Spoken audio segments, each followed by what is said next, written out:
Good afternoon.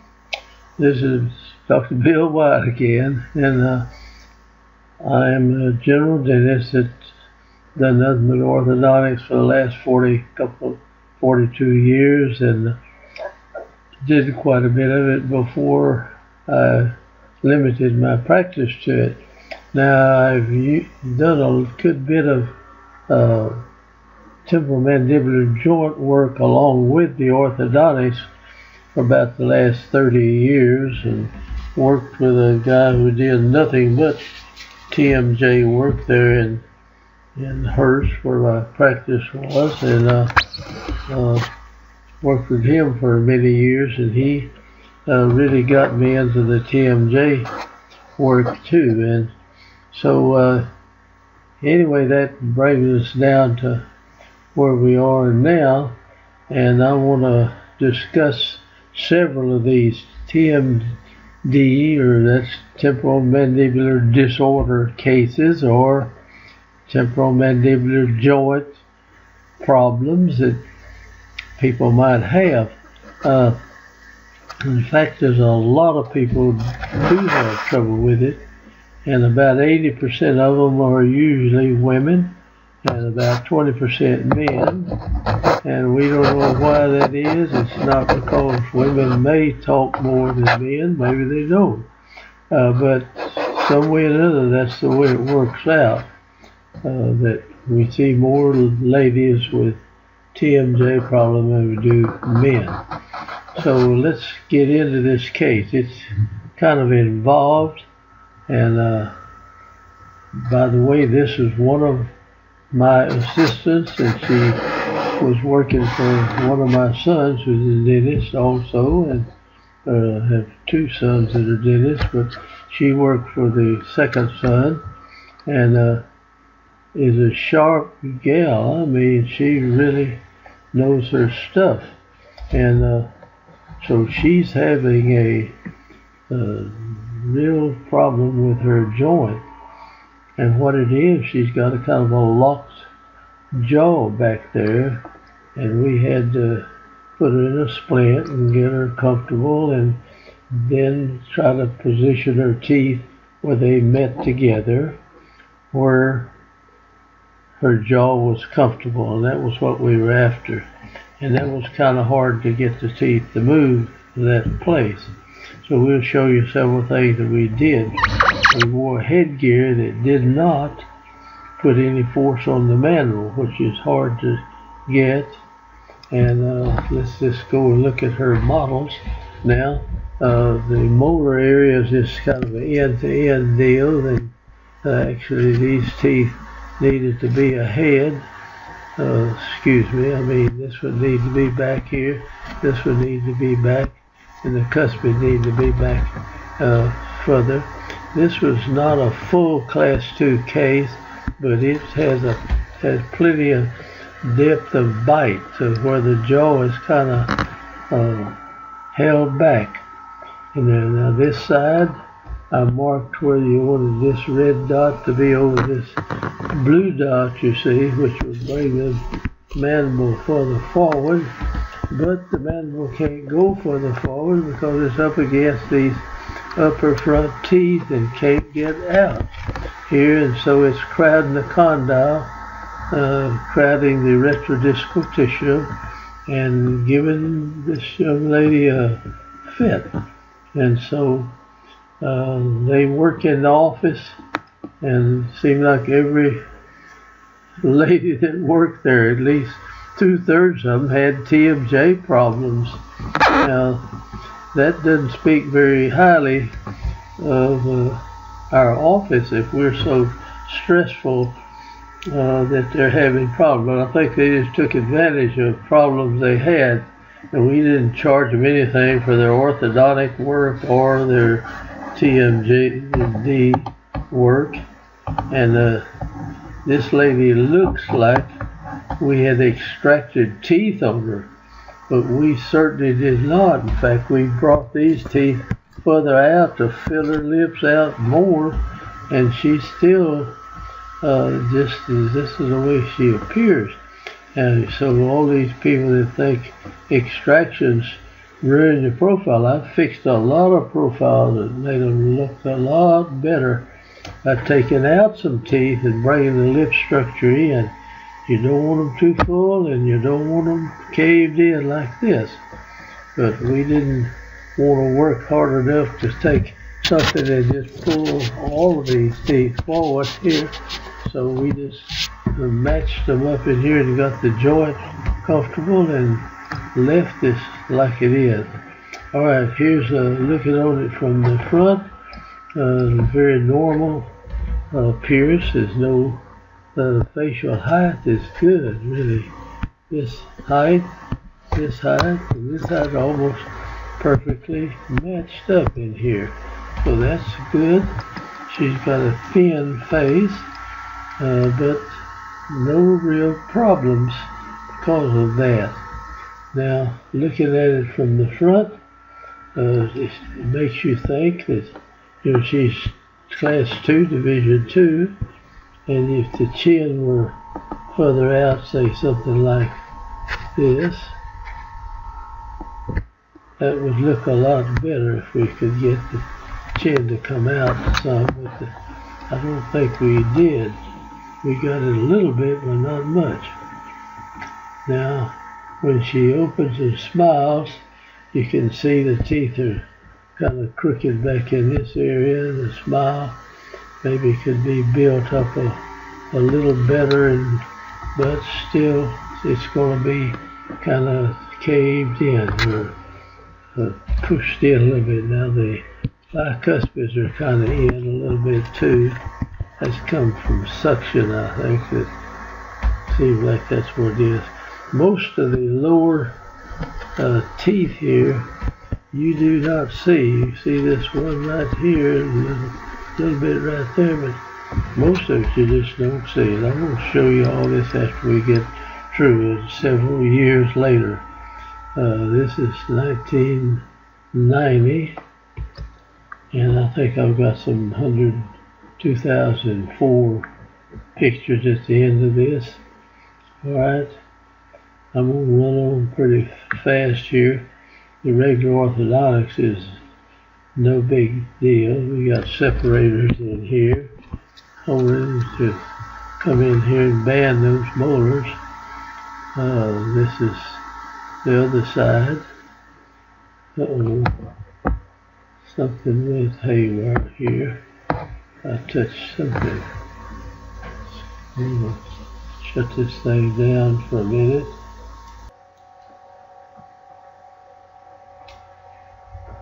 Sorry for that delay there. And see if I've got, I'm going to have to get this little button going again. I better delay it more. Okay, maybe we've got the thing settled here. I don't know what went wrong, but something did. Alright, we'll continue with this and try to not take too much time here.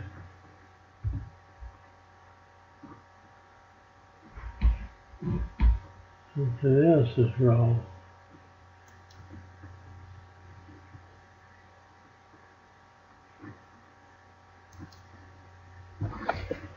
Okay, hopefully we've got this thing straightened out.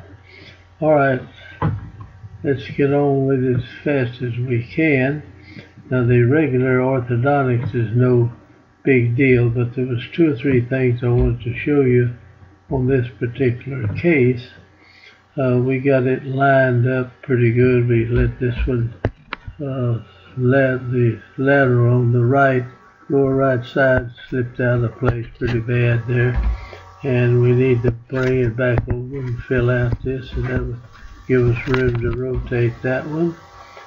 So we'll try to do that. The rest of it's pretty much routine through here, except we got to wear some Class 2 elastics to pull this back. And the pressure, Class 3 elastics, I'm sorry.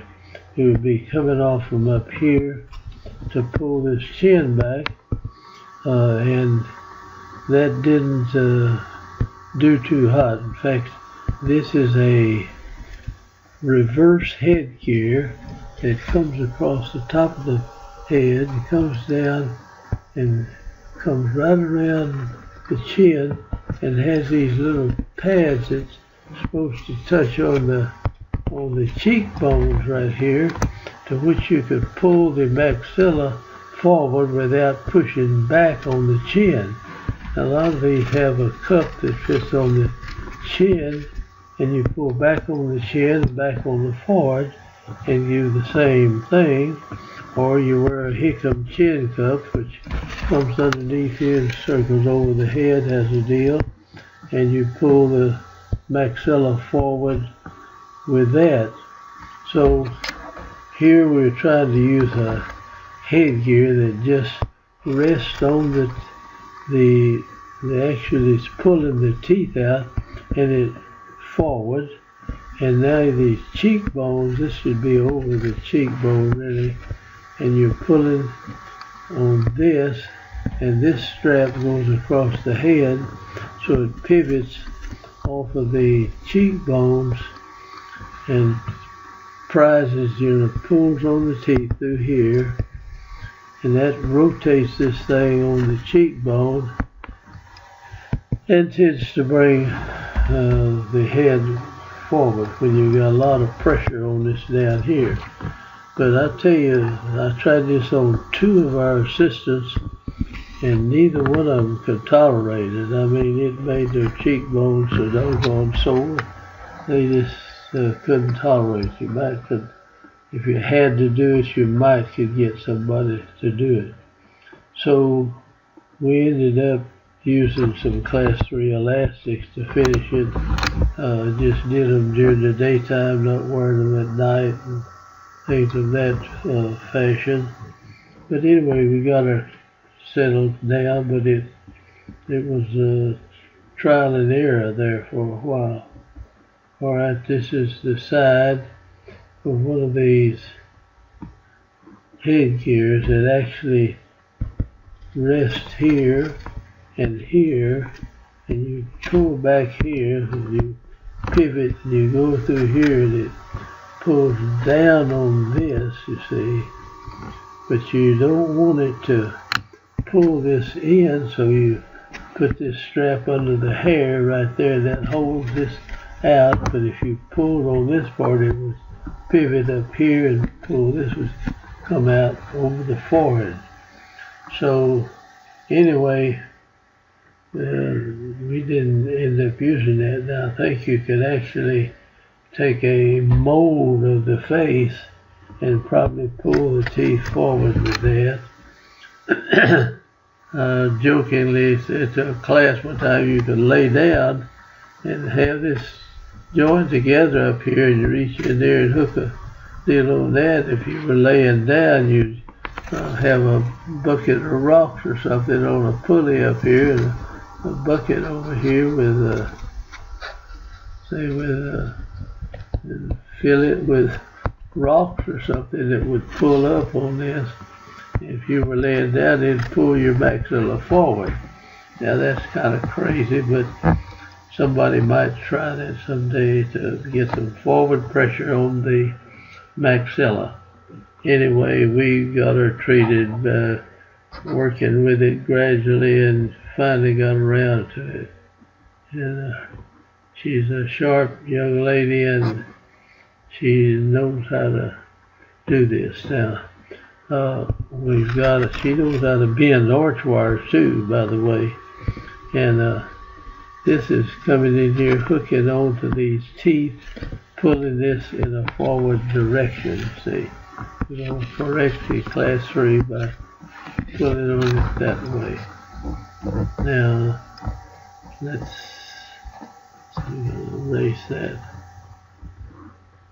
Now we'll get the arch leveled out and rotate all the teeth and get her jaw far enough forward for where she's not having any discomfort or anything, and get the teeth interdigitated good, and it should work out. But we got to get this together right in here before we get there.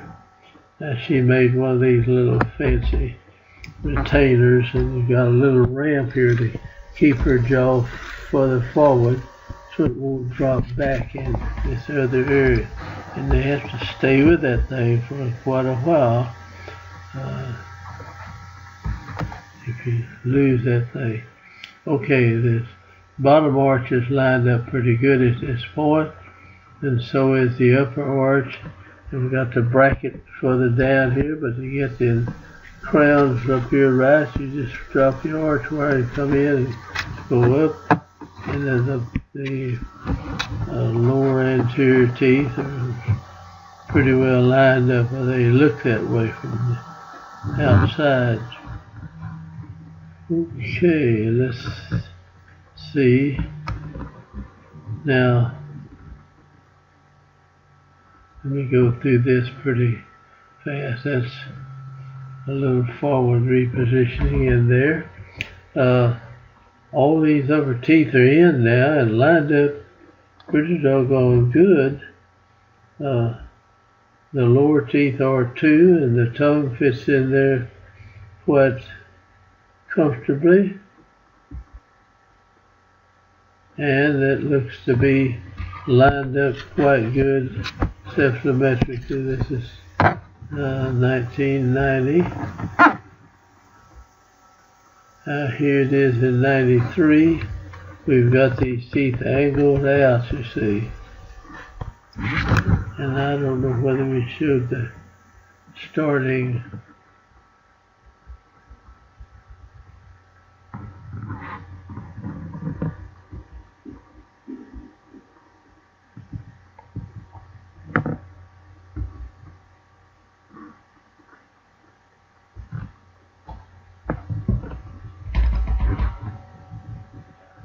I don't know what's making that pop, but anyway, we'll hope it doesn't.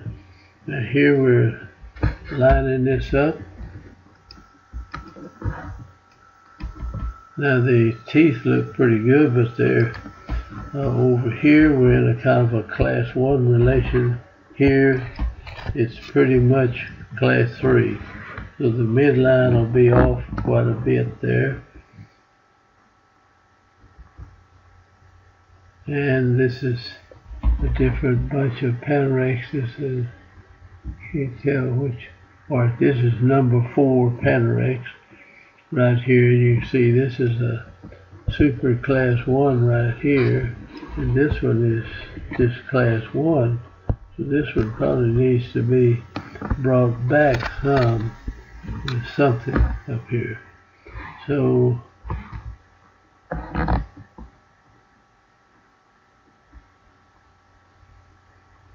now this is the transcranial x-rays that we take, and we normally go from one side where we bite together, and you can see the condyle has very little room here. Then you relax and you've got a lot more room, and over here the condyle has gone way out here. In other words, it moved from there over here. Now at this point, this was pressing on this retrodiscal area back here. We got them to pull away from that and bring their jaw and hold it out here, and this would settle down right in there and not give them too much trouble. And so that's on the right side. The left side, you can see the condyle is pushed back in this area, and right up here it's relaxed. And here the condyle is way out here, so it moves out. So pretty good transcranial x-rays. Now the lower anterior, the way that was to start with, that tooth was out of place too, right there.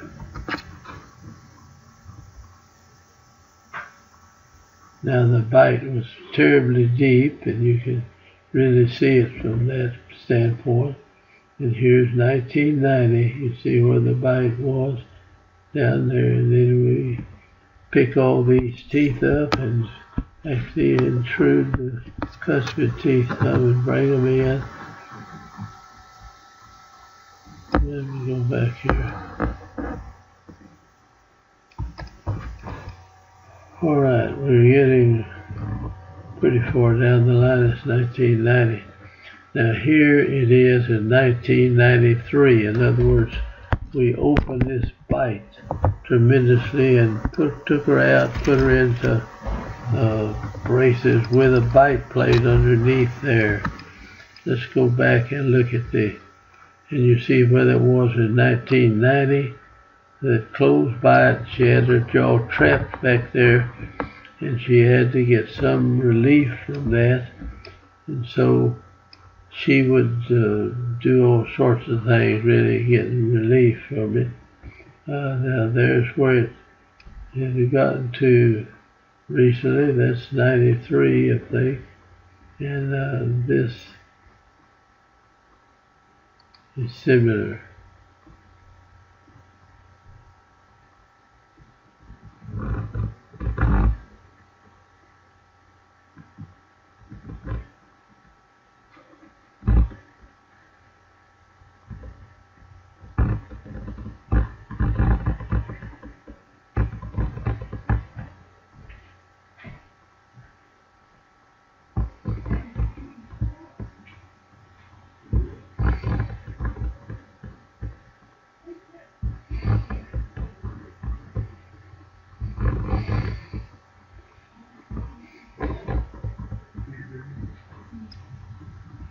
Okay, here's the end of the case. That's her smile after we got through. They're still dished in, but the teeth are not sunk in at all. And there's a kind of a little smile she had. Her teeth are lined up beautiful. They're smoothed off. They're kind of edge to edge out there. But the case is nice, and so we'll call that quits. And we've got a 3-to-3 retainer in the bottom, but she has a very nice looking set of teeth, a nice smile, though she has a dished in the face, but the facial structure, if that was when we started, and the facial structure looks good still. So I'm going to sign off and say goodbye, and we're going to do several of these TMJ. I hope the next one doesn't have as many problems. We had to stop and mess around here so much. It took 22, nearly 23 minutes here to finish this. So see you later. Thank you. Bye-bye.